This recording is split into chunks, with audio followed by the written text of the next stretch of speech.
So welcome back all of you on the platform of Eco Study. This is your day 5 of your Qs. Okay, we are discussing important previous year question for MA Economics Entrance 2024. We already cover 4 Q session. This is your 5th Q session. Okay, so question number 1. Question number 1. बताइए. Option D. Option D. Harmonic mean क्या मैंने पढ़ाया? हाँ या ना? Yes क्या होगा? जल्दी जल्दी बताइए. Harmonic mean as a measure of central tendency. क्या ये सभी ऑब्जर्वेशन पे बेस्ड रहता है? कल ही पढ़ाया था फॉर्मूला इसका, है ना? n by 1/x1 plus 1/x2 plus 1/xn. तो सारे ऑब्जर्वेशन के ऊपर ये बेस्ड रहता है. ओके. क्या it give largest weightage to the smallest item? बिल्कुल, मैंने वहां पे एग्जांपल देकर के आपको समझाया था. ठीक है. Next one, it value can not be computed. अगर जीरो होगा और निगेटिव होगा तो हम नहीं निकाल सकते. कल हमने बात किया था. C is also correct. So D is your correct option. Good Raj. Next question. Next question बताइए.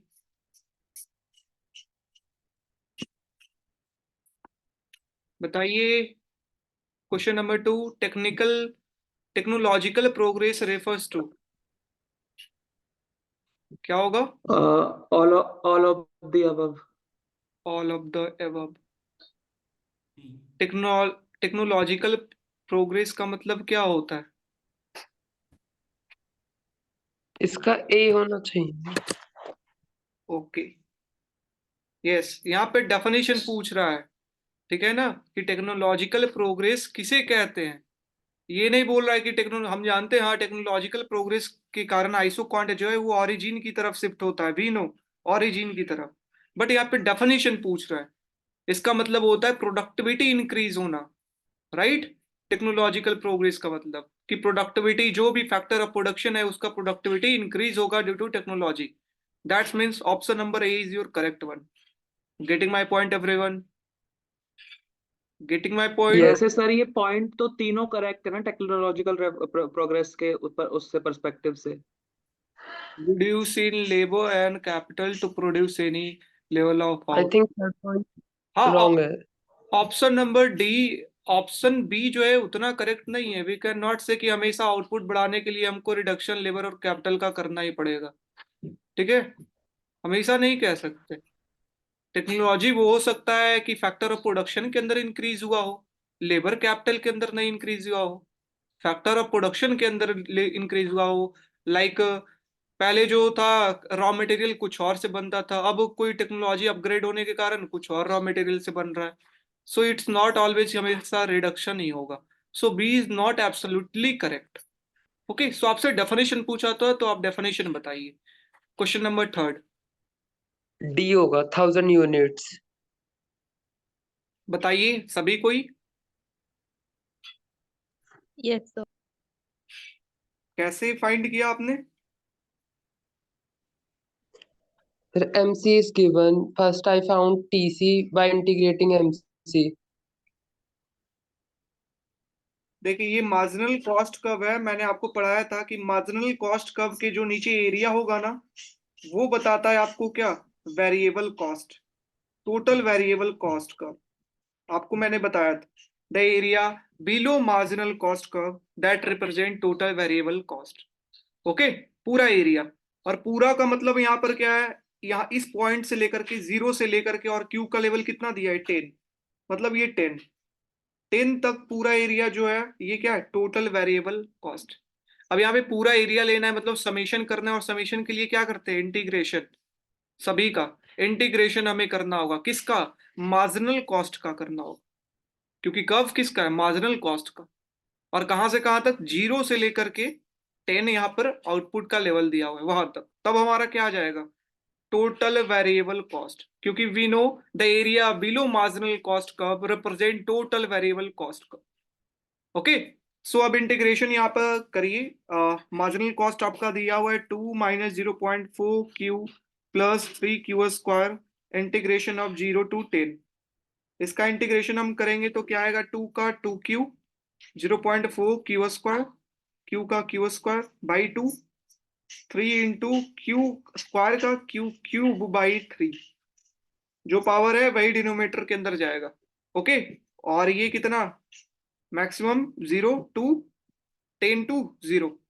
अब यहाँ पे 10 वैल्यू पुट करें तो 2 इंटू 10 माइनस 0.4 इंटू 10 का स्क्वायर 100 बाई 2 प्लस 3 इंटू 100 का क्यूब 1000 बाई 3, राइट। और नेक्स्ट टाइम में 0 पुट करेंगे तो सारा वैल्यू 0 होगा। ओके, यहां से कैलकुलेट आप करें तो 20 माइनस इसे करिएगा तो आपका कितना आएगा, 50, और 50 को 0.4 से आप करिए तो 20 आएगा। ठीक है, 20 आएगा, या इसे multiplication 40 by 2 that is 20, plus ये कितना है 3 3 कैंसिल आउट, बचा कितना 1000, 20 20 कैंसिल, आपका आंसर क्या है 1000। सो option number D is your correct. Good one Sahil, good one Swara. Getting my point everyone, getting my point, yes और नो, जल्दी से बताइए, Yes. Yes sir. जल्दी से। क्या मैं Yes. सर ए मैंने ये हाँ जी बोलिए। ऑलवेज 0। ओके, नेक्स्ट क्वेश्चन की बात आप कर रहे हैं। मैंने क्लास के अंदर आपको क्वेश्चन सॉल्व नहीं कराया था, आपको बता दिया था कि एरिया जो है मार्जिनल कॉस्ट के नीचे होता है टोटल वेरिएबल कॉस्ट, मैंने पॉइंट लिखाया था। ठीक है, यहाँ पे क्वेश्चन आपका आ गया। Question number 4, the total, A, always 0. Well done सभी कोई। अर्थमेटिक मीन से जब हम डेविएशन को लेते हैं x माइनस एक्स बार का अगर समेशन करेंगे, सम करेंगे, क्या आएगा इसका 0 आएगा। और सिर्फ मीडियन के अंदर ये अंतर आ जाता है कि मीडियन में यहाँ पे सिर्फ डेविएशन नहीं होगा, यहाँ पे लिखा होगा एब्सोल्यूट डेविएशन। तो जब हम एब्सोल्यूट डेविएशन मीडियन से लेते हैं तो हमारा मिनिमम आता है, वैल्यू क्या आता है, मिनिमम। तो कंफ्यूज नहीं करने का, एब्सोल्यूट डेविएशन मीडियन से तो मिनिमम आएगा, और डेविएशन मीन से उसका सम तो 0 होगा। ए, नेक्स्ट क्वेश्चन, क्वेश्चन नंबर 5, जल्दी बताइए सभी कोई, So B. सभी कोई, क्या होगा, B. B, yes B is the right answer. मनरेगा का मतलब क्या है, 100 दिन, जो सरकार के द्वारा कहा गया कि साल भर में हम 100 दिन मिनिमम उनको एम्प्लॉयमेंट देंगे जो भी रूरल एरिया के अंदर वर्कर है। ठीक है, that is option number B is. Next question, question number 6, D, D, rise sir at D increasing. D होगा। क्या होगा बताइए। Rise at an increasing rate. Total variable cost का कर्व कैसा होता है, ऐसा होता है। टोटल कॉस्ट कर्व का कर्व कैसा होता है, ऐसा होता है, राइट। एवरेज फिक्स्ड कॉस्ट या टोटल फिक्स्ड कॉस्ट, ये एवरेज का, average variable cost, average fixed cost, average total cost का कर्व हमने क्या कर लिया, ड्रॉ कर लिया। ठीक है, अब हमारा क्या पूछ रहा है कि the law of diminished return operate begins, कहां पर, टोटल वेरिएबल कॉस्ट का begins to law of diminished return. मतलब कि क्या है, इसका मतलब है कि अब जैसे जैसे हम आउटपुट को जैसे जैसे हम लेबर बढ़ाएंगे वैसे वैसे हमारा आउटपुट अब धीरे धीरे डिक्रीज होता जाएगा। ठीक है, धीरे धीरे डिक्रीज होता जाएगा। ठीक है, तो यहां पर इसका ये कहना है, तो यहां पर क्या होता है, the total variable cost begins to, भैया टोटल वेरिएबल कॉस्ट हमेशा क्या करता है, राइज करता है। और अगर डिमिनिश्ड हो रहा है, डिमिनिश्ड होने का मतलब है कि अगला यूनिट हम लेंगे तो वो डिक्रीज होगा। गेटिंग माय पॉइंट, जितना पहले था उससे कम होगा। हाँ पॉजिटिव था पहले 10 था, अब डिमिनिश्ड के कारण वो 8 आएगा, फिर और डिमिनिश्ड के कारण 6 आएगा, फिर 4 आएगा। गेटिंग, तो राइज तो हो रहा है एवरेज वेरिएबल कॉस्ट, लेकिन at a decreasing rate. Diminishing का कभी भी बात आएगा मतलब की है जैसे जैसे हम आउटपुट को बढ़ाएंगे वैसे वैसे हमारा डिक्रीज होता रहेगा, या जैसे जैसे हम लेबर को बढ़ाएंगे वैसे वैसे हमारा जो रिटर्न है वो कम होता रहेगा, या जैसे जैसे हम आउटपुट को बढ़ाएंगे वैसे वैसे हमारा टोटल रेवेन्यू जो है वो डिक्रीज होता रहेगा। That's mean decreasing. अब एक बढ़ाएंगे तो दूसरा कम होता रहेगा। Getting my point? तो राइज तो कर रहा है लेकिन at a decreasing rate. Getting my point? तो B is your correct option. Question 7 repeated. Question 8 बताइए। Kuznets D. Curve. Kuznets, Inequality and in. Okay, मैं ये बताने वाला हूँ आज स्टैट्स के क्लास के अंदर कुजनेट कर्व। तो वहां पर ठीक है, इसका ऑप्शन क्या होगा? कुजनेट कर्व बताते हैं इनकम और इनइक्वालिटी के बीच का रिलेशन। ठीक है, इनकम एंड इनइक्वालिटी के बीच का रिलेशन बताते। उन्होंने बताया कि ये जो है यहाँ पर परफेक्ट इक्वालिटी की ये लाइन है, और अगर कोई देश जितना सर इनइक्वालिटी एंड इनकम। हाँ, inequality and income. Question number 9 class में डिस्कस करेंगे। Sir, बताइए sir, option सभी कोई, सभी कोई option number C. Yes, C. Option C is right one. Natural monopoly हम पढ़े हैं कि एक फर्म जितना अच्छा तरीका से वर्क कर सकता है उतना बहुत सारे फर्म मिलके नहीं कर सकते, लाइक IRCTC। तो अगर a single firm can supply the market output more efficiently than the many firm, और यहाँ पर एवरेज कॉस्ट की अगर बात करते हैं वो डिक्लाइन होते रहता है। क्या होते रहता है? डिक्लाइन होते रहता है। Next one, next question.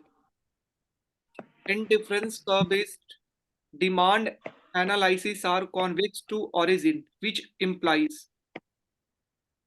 indifference curve हमारा convex to origin है। इसका मतलब आप क्या समझते हैं?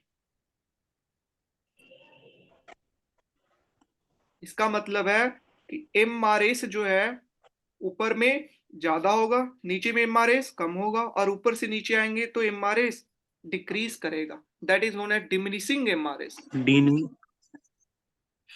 गेटिंग? इसका मतलब है कि अगर हम Q1 है Q2, अगर हम एक यूनिट इनिशियली हम इतना कंज्यूम करना चाहते थे Q1 Q2, अब हम एक यूनिट अगर Q1 को इंक्रीज करना चाहे तो हमें कितना Q2 को सैक्रिफाइस करना पड़ेगा, तभी हम एक यूनिट Q2 Q1 का इंक्रीज कर सकते हैं। बिना सैक्रिफाइस किए हुए हम इंक्रीज नहीं कर सकते हैं। Getting my point? Means consumer prefer to give up successfully less of a commodity for every additional unit of. ठीक है, तो यहां पर अगर हम बात करते हैं तो हमारा कौन सा ऑप्शन होगा? जल्दी से बताइए, जल्दी से बताइए। ऑप्शन सी जो करेक्ट वन की हर एक एडिशनल यूनिट के लिए हमारा क्या होगा? कंज्यूमर कमोडिटी दूसरा जो है वो कम होता जाएगा। Getting my point? So option C is your correct one. ठीक है, नेक्स्ट क्वेश्चन, जल्दी से सभी कोई। D. D, D. क्या सभी कोई राजी है? इनसे लॉक कर दिया जाए? यस और नो? yes, yes, क्या ये डिस्कस पहले हो रखा है? Sir Yes. D. Yes, D is your correct option. D is perfect competition के अंदर what is the optimum level कहां पर है? दो कंडीशन था। पहला condition MR is equal to MC, दूसरा कंडीशन MC जो है वो राइजिंग होना चाहिए। क्या होना चाहिए? राइजिंग होना चाहिए। Getting my point? यस और नो? यस और no? yes, sir. Next question, next question, question number 12। Perfect competition के अंदर firm and industry are in long run. Long run कहां पर होगा? क्या कंडीशन होगा?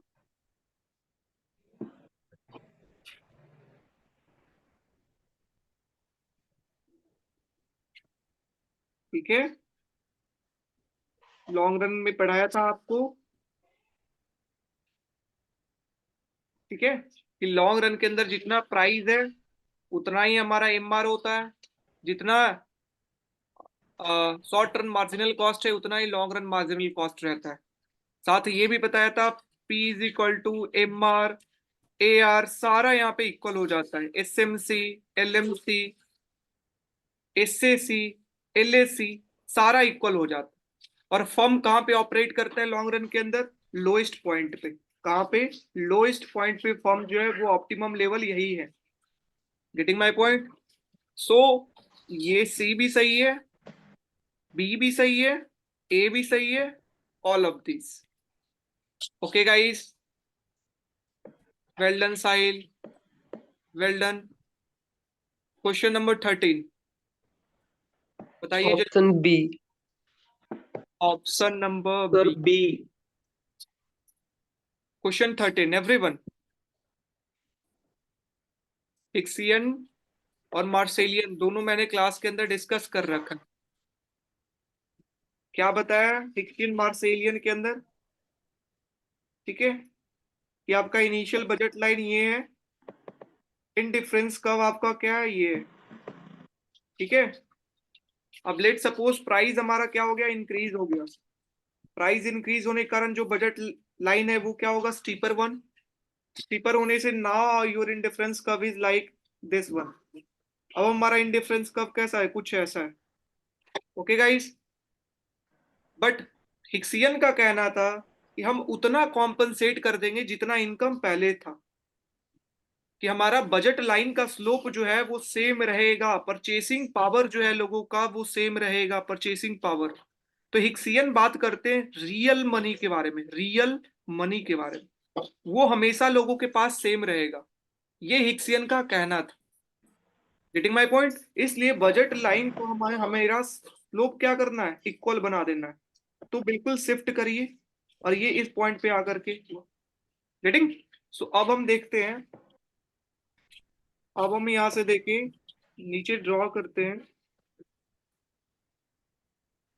नीचे हम ड्रॉ करते हैं। ठीक है, तो यहां से एक पॉइंट यहां से ये आया, एक पॉइंट यहां से ये आया।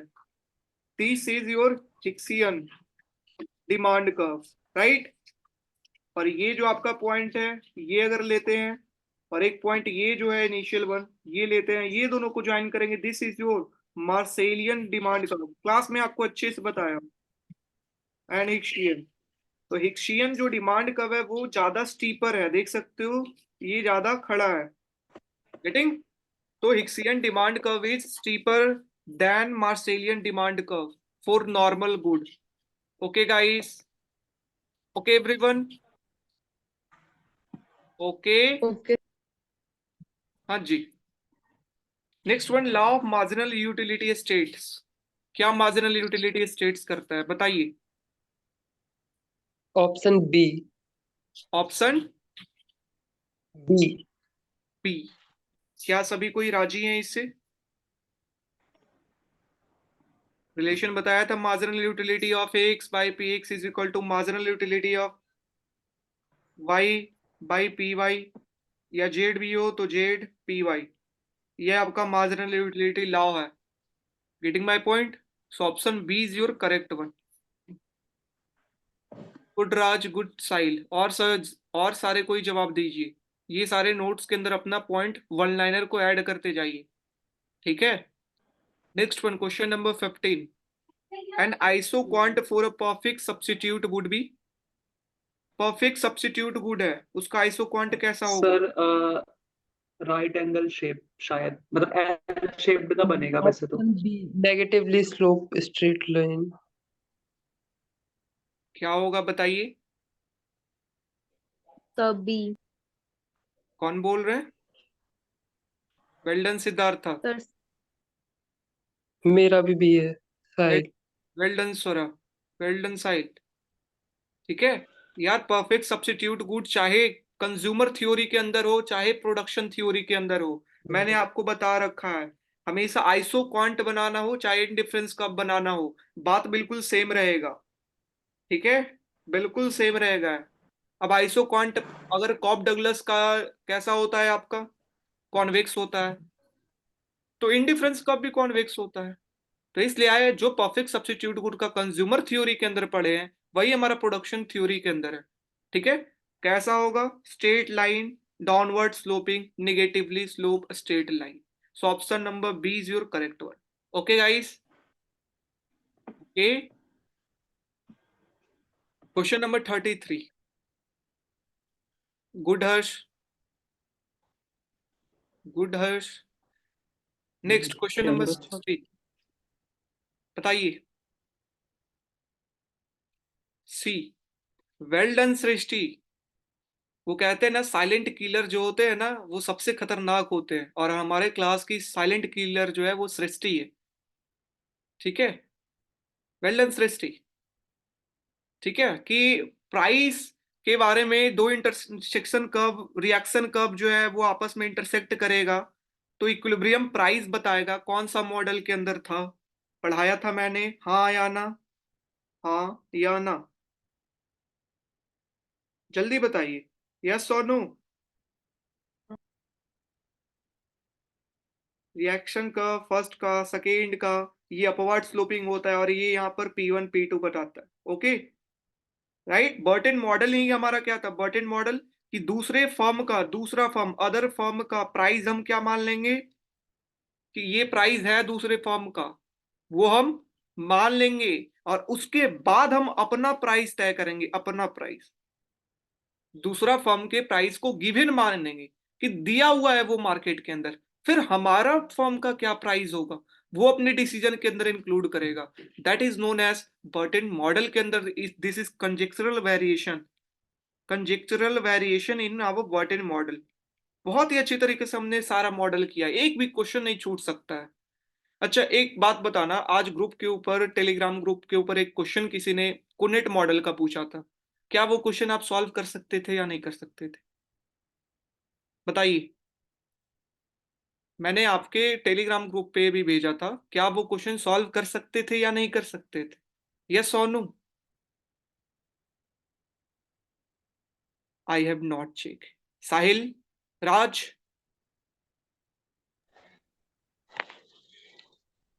सर नहीं मैंने मैंने देखा नहीं नहीं। देखा। ओके, मैं आपको दिखाता हूं क्लास के एंड में। ठीक है, next question. In the stage number third, what is negative return, किसके अंदर निगेटिव रिटर्न होगा, टोटल प्रोडक्ट, एवरेज प्रोडक्ट। मैंने आपको अच्छे तरीके से बताया था, सर empty एपी नेगेटिव होगा। क्या होगा, C. AP negative. C, well done. Marginal product third stage के अंदर, आपको याद होगा थर्ड स्टेज के अंदर आपका जो मार्जिनल प्रोडक्ट है, मैक्सिमम कहां पर होता है, जहां पे मार्जिनल प्रोडक्ट जीरो हो जाए। निगेटिव कहां पर, टोटल प्रोडक्ट जब डिक्लाइन होगा, मतलब मार्जिनल प्रोडक्ट हमारा कहां होगा, निगेटिव होगा, right. So option number C is your correct one. और मैक्सिमम कहां पर होगा, जहां पर मार्जिनल प्रोडक्ट हमारा जीरो होगा।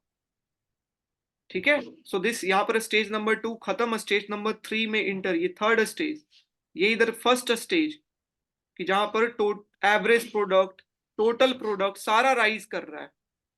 Okay guys, next one, question number 41, बताइए। Sir, C. C, which of the following is not correct regarding ISN-LM, पढ़िए थोड़ा अच्छा से। ऑप्शन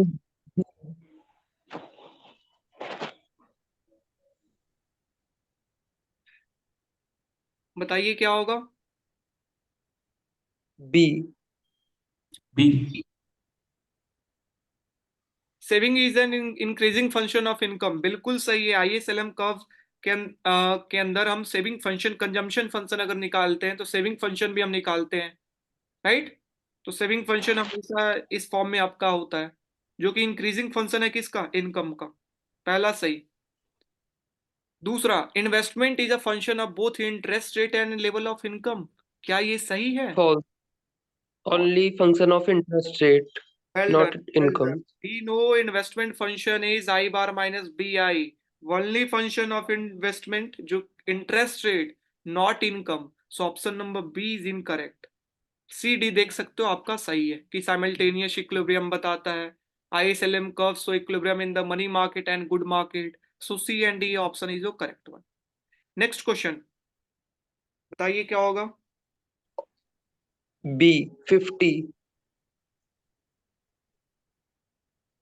50, सर 50 होगा बी। यस। यस। क्या पूछा है, चेंज इन इनकम, इनकम में कितना चेंज होगा, तो हमें पता है, क्या पता है मल्टीप्लायर का फार्मूला, कि ऑटोनॉमस इन्वेस्टमेंट में चेंज होने के कारण इनकम में कितना चेंज हुआ, that is known as multiplier. और इसका वैल्यू कितना होता है, 1/1 - c, राइट। Is यहाँ पर ऑटोनॉमस पार्ट क्या दिया है, चेंज इन इन्वेस्टमेंट। तो यहाँ पर ऑटोनॉमस में क्या लिखेंगे, चेंज इन इन्वेस्टमेंट, तो del Y by del I, क्योंकि ऑटोनॉमस के अंदर इन्वेस्टमेंट आता था। You few remember, A is equal to A bar is equal to C bar plus I bar plus G bar plus T R bar plus N X bar, right ना, right ना। yes, यहाँ पर आपका क्या दे दिया, हमें income पूछा है 1/1 - c, तो हमें इन्वेस्टमेंट चेंज को उधर कर लेना है। ये 1 - c क्या है, एमपीएस है, मार्जिनल प्रोपेंसिटी टू कंज्यूम है, राइट। और एमपीएस का वैल्यू कितना दे दिया है, yes, का 0.5। 0.5. तो यहाँ पे 1/0.5 रख देना है, ठीक है। ये ध्यान देना, यहाँ पर एमपीएस दिया हुआ है, नॉट एमपीसी। ये गलती नहीं करना कि हम 0.5 ऐसे रखें। Getting my point. इन्वेस्टमेंट हमारा कितना है, 25। ये अगर करते हैं तो 10 ऊपर जाएगा, 10/5, 2 × 25, that is your 50। 50 is your correct answer. Okay guys, yes. Well done, well done Raj. Next question. Sir, Option option D. D. बताइए सौरभ। Sir, D. डी, पक्का लॉक कर दिया जाए सभी कोई। Yes. Yes. Yes, sir. निकुंज, सिद्धार्थ, कृष्णा, हर्ष, क्या होगा, D, right. T, high powered money हमने पढ़ा, high powered money is also known as monetary base, और मॉनेटरी बेस का फॉर्मूला क्या था, C+R। करेंसी जितना लोगों के पास है प्लस जो रिजर्व है। Getting my point. This is monetary base. और मनी सप्लाई का फॉर्मूला क्या था, currency plus demand deposit. Money multiplier derive करते टाइम ये फॉर्मूला पढ़ा था, यस और नो, यस और नो, हाँ या Yes. ना। Next question, question number 21। Yes, sir. Option B. Option D, क्या B. बोला, डी, अच्छा ठीक है। क्या बोला है, B. टोटल कॉस्ट दे दिया है आपका 50 + 3Q, प्राइस दे दिया है 5। हमें बताना है कहाँ पर फर्म जो है आउटपुट को प्रोडक्शन करेगा, एट विच पॉइंट, कहाँ पर, ठीक है। The break even means TR equal TC. What, Break even means TR equal TC. यहाँ हाँ वही होता है।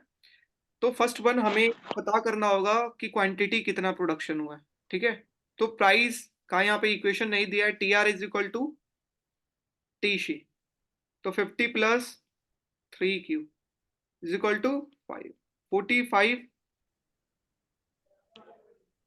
तो 5Q होगा, कितना होगा, 5Q होगा वहां पे, 5 के साथ Q आएगा। Wait wait wait wait wait wait, Yes.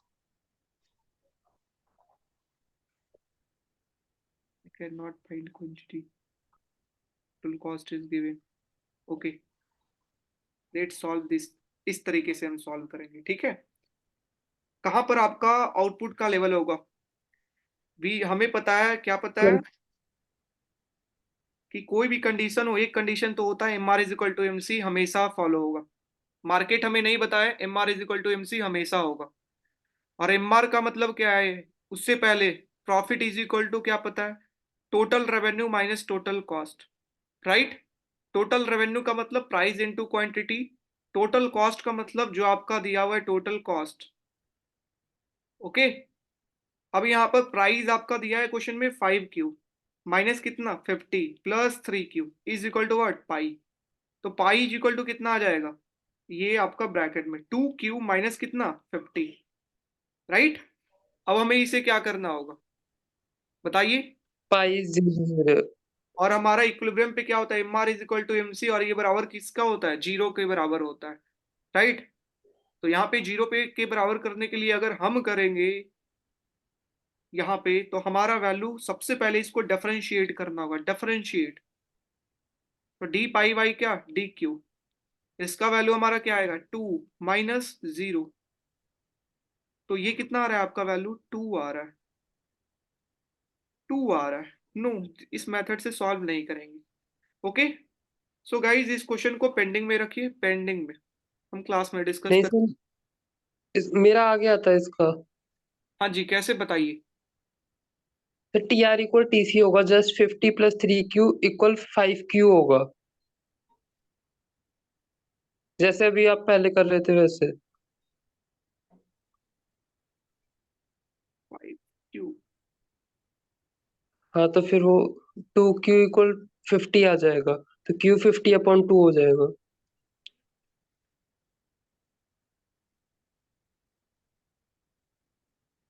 Okay ठीक है, मैं आपको ये बाद में डिस्कस करूंगा, ठीक है, कॉन्सेप्ट के साथ, ठीक है। Okay, next question, which of the following, 22 का C। जल्दी से बताइए। इन्वेस्टमेंट मल्टीप्लायर अगर आपका 5 है तो कौन सा हमारा सेविंग फंक्शन होगा। क्वेश्चन वो बहुत इजी है, बस दिमाग में क्लिक नहीं कर रहा। सर सी, तो मल्टीप्लायर हमारा कितना दे दिया है, 5। अल्फा जी का वैल्यू 5 है। अब 5 कब आएगा अल्फा जी, हमेशा देखना अल्फा जी का फॉर्मूला क्या होता है, 1/1 - c, राइट। ये क्या होता है, एमपीएस।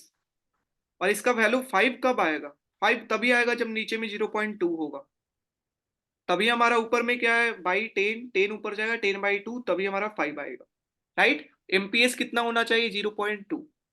और सेविंग फंक्शन क्या जानते हैं, ये स्लोप रिप्रेजेंट करता है क्या, एमपीएस को, और कितना, 0.2। तो कौन सा केस में, सी वाला ऑप्शन सही। Okay, okay Sahil, we discuss this question later, we'll discuss this question later, break even point, everything. Okay, question number 23, बताइए क्या होगा। मीन आपका कितना है, 23, D नेगेटिव। 24, मोड क्या है, 25.5, सबसे बड़ा मोड, फिर मीडियन, फिर मीन। तो ये किसके अंदर केस था, सभी कोई, नेगेटिव। नेगेटिव। निगेटिवली स्क्यूड के अंदर केस था। तो option D is your correct. Question 24, negatively slope. वो an inferior good income consumption curve and given R। तो सर बी होगा, नेगेटिवली स्लोप्ड। और हम पहले भी इस क्वेश्चन को डिस्कस कर चुके हैं, फिर से ये क्वेश्चन यस। है, ठीक है, कि गिवन गुड के लिए क्या होता है, नेगेटिवली आपका होता है, ठीक है। इंफीरियर गुड की बात करें तो एंजल कर्व और इनकम कंजम्पशन कर्व दोनों कम होगा, क्योंकि इनकम इंक्रीज होने पे लोग कंजम्पशन को कम कर दे रहे हैं। दैट्स वाई एक तरीके से निगेटिवली बता सकते हैं बिना कर्व को ड्रॉ किए हुए। Okay guys, yes. Next question, A inclusive growth. growth process resulting into broad based benefit and providing equality of opportunity। मतलब सभी को बेनिफिट मिलना चाहिए, गांव गांव तक बेनिफिट मिलना चाहिए, सभी को इक्वल अपॉर्चुनिटी प्रोवाइड करना है, ऐसे ग्रोथ को क्या कहते हैं, A inclusive. Inclusive growth. Next one, एक आपका ऑफर रहा फ्री वाला, Okun's law, postulate, B option B। सभी कोई, सभी कोई, Yes, sir. एवरीवन, क्या Yes, होगा, sir. B. B. Yes sir, B होना। अनएम्प्लॉयमेंट और ग्रॉस डोमेस्टिक के बीच में, और वो भी क्या बताए थे, अगर 1% अनएम्प्लॉयमेंट डिक्रीज होगा तो 2% जीडीपी इंक्रीज होगा। यस और no, yes sir. Yes. So option 51 is correct. एक मैं आपको टेलीग्राम ग्रुप वाला दिखा रहा था, let's see, so let's see, आपको विजुअल है ना स्क्रीन, आपको विजुअल है ना स्क्रीन, ये क्वेश्चन आपका था, and industry, Yes, sir. And industry has a two form, ठीक है, और आपका इनवर्स डिमांड फंक्शन जो है वो दिया हुआ है, 200 माइनस 4Q और आपका यूनिट कॉस्ट 8 है। फिर आपका कूनेट इक्विलिब्रियम पूछा है। ओके, क्या बोला है? 200 माइनस कितना था? Price is 8, 200 minus 4Q, 4Q, और आपसे पूछा है कूनेट इक्विलिब्रियम। ये आपका क्या डिमांड फंक्शन गिवन है, this is your demand function given, price given है, कूनेट इक्विलिब्रियम निकालिए। क्या ऐसे क्वेश्चन हम क्लास में नहीं डिस्कस किए? यस और नो? हम रिएक्शन कर्व पहले फॉर्म 1 का निकालते, रिएक्शन कर्व ऑफ फॉर्म 1, उसके लिए हम पाई 1 इज इक्वल टू क्या लिखते हैं? Total revenue minus total cost. Total revenue यहाँ पे कितना आ जाएगा? Price into quantity minus what? Total cost. Total cost हमारा कितना आ जाएगा? ठीक है, जो 8 गिवन है, 8 is your cost, right? 8 is your cost, ठीक है, एक एडिशनल यूनिट का। तो यहाँ पर अब यहाँ पे प्राइस के जगह पे इस इक्वेशन को पुट करिए, क्यू से फिर मल्टीप्लीकेशन करिए। ये क्यू नहीं है, ये कैपिटल क्यू है।